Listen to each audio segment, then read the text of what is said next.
This is getting a lot worse very quickly.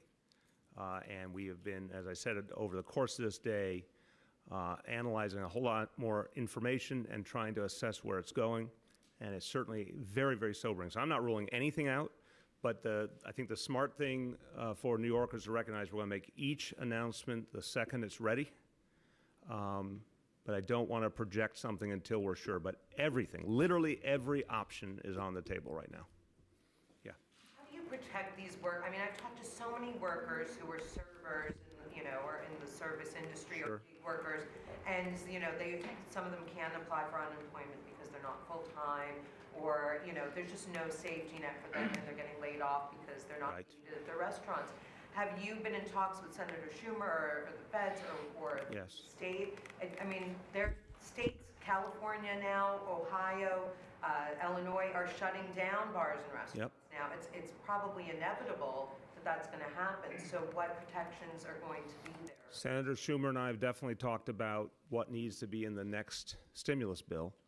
And this is exactly the kind of thing we've talked about, that it has to go much deeper into the workforce and provide a lot more income replacement for a lot longer. Look, this is the great unknown. We haven't seen something like, think doctors, you agree, we haven't seen something like this in the United States of America since 1918. So literally over a century.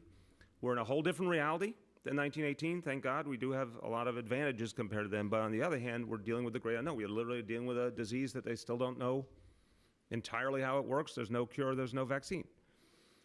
So we've got to recognize the sheer magnitude.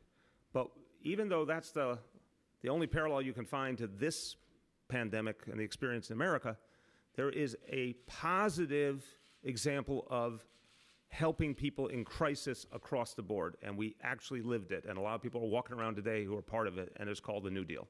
It actually happened, where the federal government determined that it would, in that instance, employ people outright and provide every conceivable form of financial support, and it saved this country. This is a different situation physically, right? You obviously have to make sure people get through the immediate crisis, but this is a crisis that will end.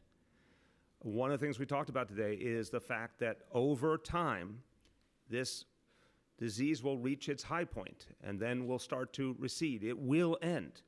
But the financial, the economic, the human impact has only just begun, and it will go long past the point where we say the immediate crisis with the disease is over. The federal government has the power to address that, to borrow some of the tools of the New Deal and use them in our time. And they have the power to get ahead of the medical crisis by ensuring that the supplies we need are there. We're all talking about ventilators. We're here in the biggest city in the country. We right now are an island. If we don't get help from the federal government to get those ventilators that we need going forward, we will simply run out. Right now we have a strong supply, and we're looking for any more we can get. But there's going to be a point where if we don't get help from the federal government, if we don't get help from the military, we will simply run out. There's still time to fix that. Yeah. Two questions. The first is for Chancellor Carranza. Can you describe what this will look like